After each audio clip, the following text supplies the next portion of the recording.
So we kick things off with our girl Kyung-mi, who's out here minding her business and living her best post-work life. She's deaf and works as a sign language call center agent, which is like being a tech support angel, without the privilege of hearing Karen scream at you. Meanwhile, across town, we meet Dusik, who looks like a nice guy if nice guys were actually serial killers with murder in their soul and fashion choices straight out of Gaslight Quarterly. He's already out here creeping in the shadows like it's his job. Spoiler, it kinda is. Enter So-young, a random woman who's just trying to leave a date and not be murdered, which, let's be honest, is not a lot to ask. But nope, Dusik's out here being the worst part of nighttime. He stalks her, corners her. She's barely hanging on. But wait, plot twist incoming. Kyung-mi has bad timing in the wrong place. Yep, that's right. Our girl walks into this serial killer's playground with no idea she's in the final act of someone else's horror movie. Dusik notices her and goes, new target unlocked. And that, my dear viewer, is where this movie really says, welcome. Enjoy 90 minutes of anxiety-induced cardio. She managed to run back to the parking lot with him chasing and almost catching her. So now we're in the, she made eye contact with a psychopath portion of the film. Kyung-mi, innocent, sweet, literally just trying to get to her car, accidentally stumbles upon the aftermath of Dusik doing what he does best, murdering people and making parking structures deeply cursed. He gets in her car and tells her to drive back to the area.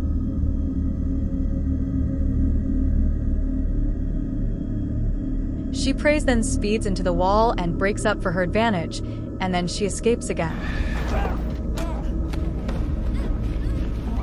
Иди сюда, блядь. He trips over the shoe trying to catch our track star. What an idiot.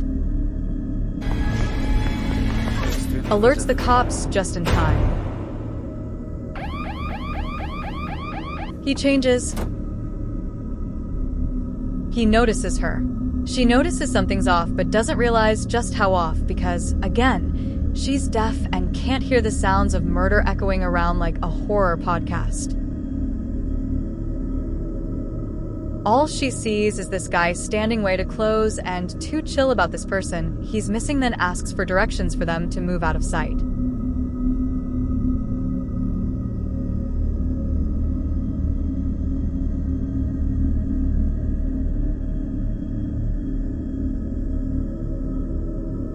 Finally, the cops.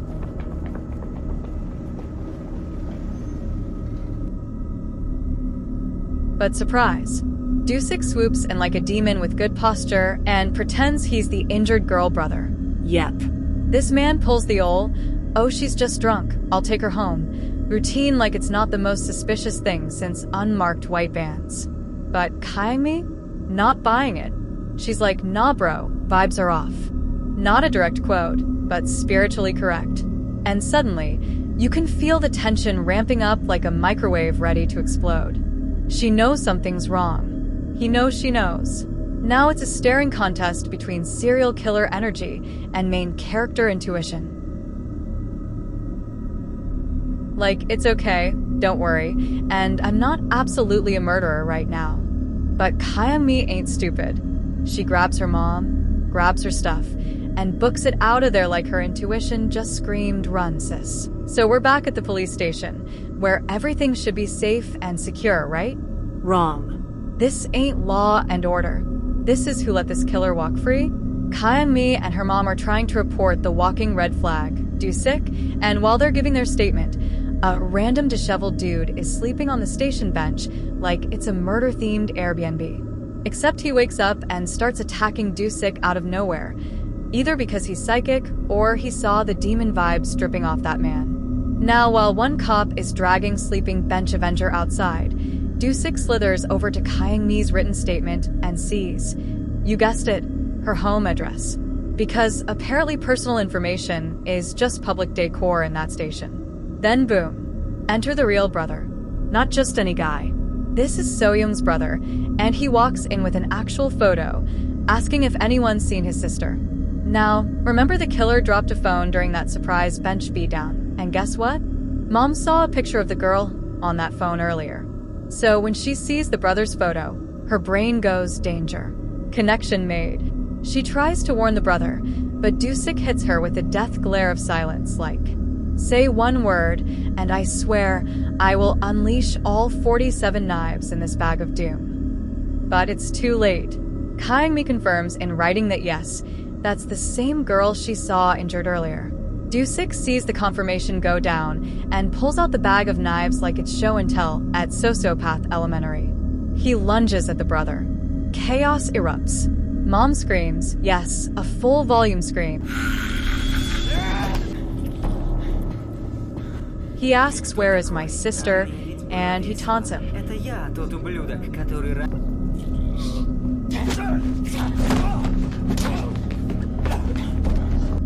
And the brother starts whooping that killer's entire spirit out of his body. He demands, "Where's my sister?" Dusik just grins like, "Oh, you mean my murder leverage?" So the killer starts using her whereabouts as emotional blackmail to stay alive. Meanwhile, the girls run out like, "Cops, something useful to do." And what do the cops do? Спасите нож! Спасите меня! Помогите! Спасите меня, пожалуйста! Помогите! Спасите! Мужчина так... They barge in and immediately tackle the brother like he's the problem. No questions. No context. No camera review. They just believe the bloody man in a suit. Where is the footage? Did they just forget? You're telling me there were security cams in the station, and instead of checking them, they were like, well, this guy's yelling and bleeding. He must be the crazy one. So now our girl Kyungmi and her mom are like, cool. Guess we'll just go home and wait for the murderer to visit. Trusting the system, they're now at home. Nervous. Paranoid. Rightfully so. Because remember, he knows their address thanks to that open case file police station they visited. And then, because this movie loves bad decisions, the mom leaves the house in the middle of the night. For what mother? Like, did she forget there's a psychotic murderer who follows women home for sport? And as predicted, Dusik shows up faster than DoorDash. He sneaks around, taunts Kyungmi, messes with her mind, and then drops the big one. Остается только умереть. He turns off her noise sensors and swings at her.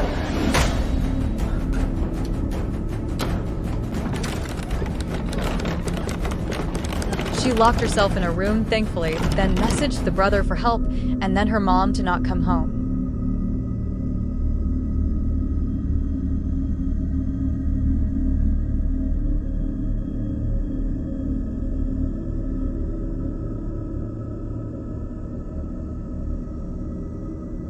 But Frankenstein is quicker.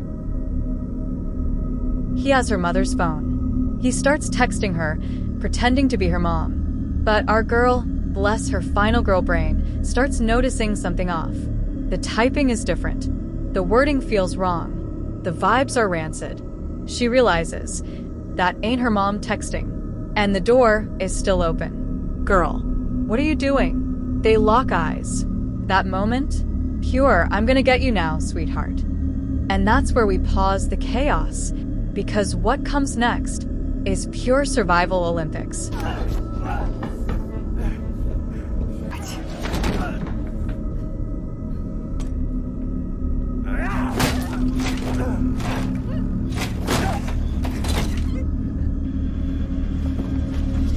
He breaks the door, and she jumps, yes, jumps out the window.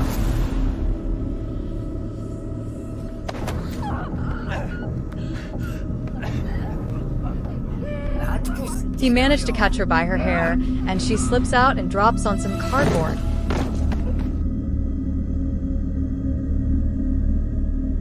This man is unbelievable, oh my god. They sprint through the streets.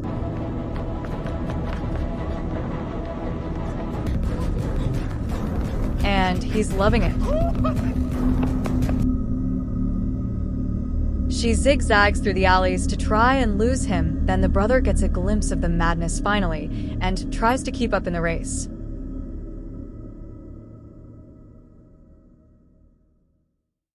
She heads down some stairs and almost dies from a car, causing the Grim Reaper to catch up, then she's off running again. She comes to a dead end and he corners her. She grabs a chair because why not? And then Big Brother steps back into frame. He threatened him for answers, and this man pokes himself and says to choose who dies. She got relieved to see him, however he wasn't, didn't even care to help her, and only wanted answers about his sister. So Kyung-mi thinks she's finally getting saved by the brother, right? Nah. This man turns around and basically says, "Hey killer guy, I know you tried to murder me, but real quick, where's my sister though?" What? Sir. Priorities. Do-Sik, certified liar and knife enthusiast, casually gives him Kyung-mi's home address, says, "Your sister's chillin' over there," and dips. And instead of thinking, maybe don't trust the man who tried to stab me 15 minutes ago, this brother just runs off, leaving Kyung-mi alone with the killer. That's selfish, stupid idiot. Useless. Certified. So now Kyung-mi, realizing everyone's useless, goes full badass mode. While this clown is monologuing like he's in a villain TED Talk, she comes up with a plan to escape because she's the only one that seemed to have a brain. She throws dirt in his eyes and bolts again. It's now round 72 of the Olympic Games. Murder edition. Back to running, screaming, and saving people who don't deserve her. He shows up at Kyung-mi's house expecting his sister, and instead finds her shook, confused mother, probably thinking, who is this man and why is he at my house asking about a girl while my daughter is missing? Oops. Mid-sprint, she runs into the injured victim again. She could have kept running, but no, she helps her, because unlike some people cough the brother, Kyung-mi actually has a soul. They hide. They strategize. They almost breathe. But Do-Sik is there again, sniffing around like a murdered truffle pig. So what does Kyung-mi do?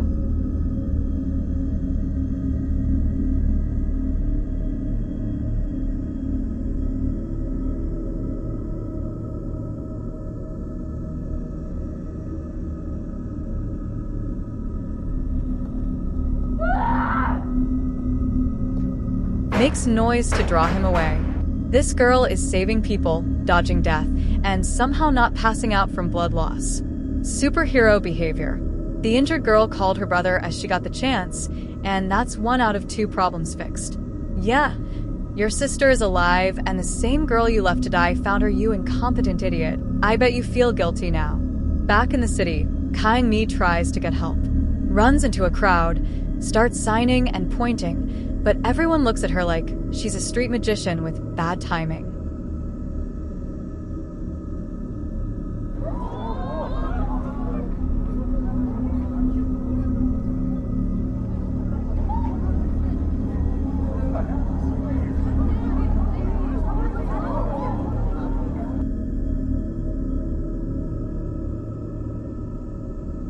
Then Do-Sik strolls up, all calm, like, "Hey guys, that's my sick sister. She's just having a little episode," and the crowd's like, "That checks out." No one questions the blood. No one questions the vibes. She somehow got to hide while he was distracted, and can you believe that cops took her straight to him again?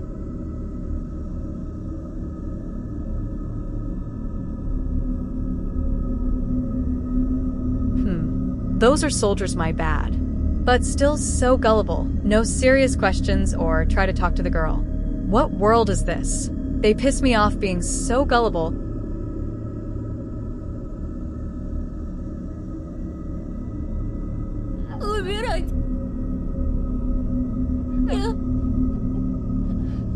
He almost feels sorry for her when she begs him to not kill her and tries to talk to him like what normal people do. But no, this demon brings her into a corner and still wanted to unalive her. Then here comes our mighty big brother to save the night again. They tussle. Все должны сдохнуть. Блять.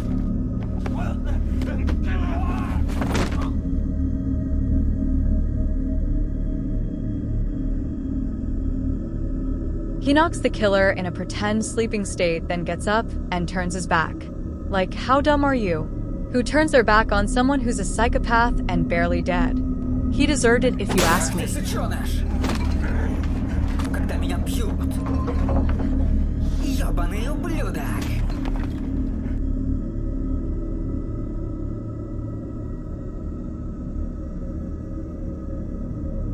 Kaimi was able to get out of that mess because girl. None of them make any sense at this point, and one needs to die. The killer, of course. She tries to find her mother, and no one is taking notice of this girl panting.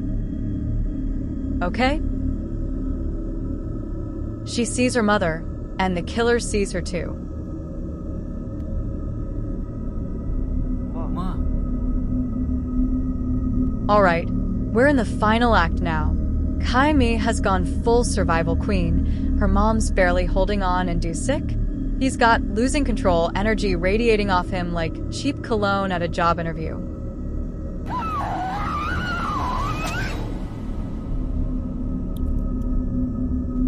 Не подходи. Я закончу это. Our girl is done playing victim. Чего ты творишь?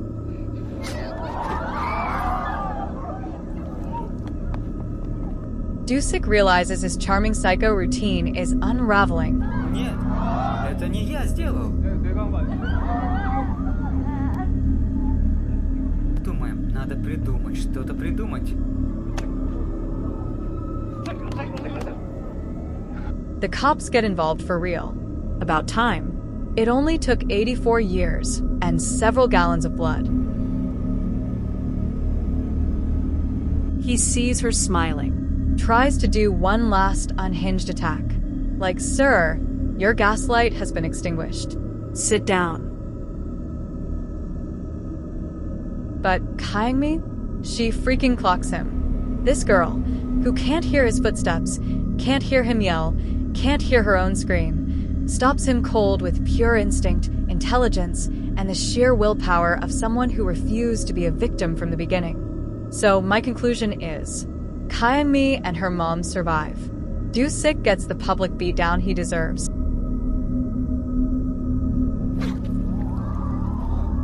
Kaimi walks away, battle-worn, blood-stained, and still a total queen. And you're sitting there realizing, this ain't just a horror film. It's a lesson in surviving gaslighters, manipulators, and serial killer fashion disasters. Yes, I totally just said that. Thank you for watching. Subscribe and click the notification for more recaps when I upload. Take care.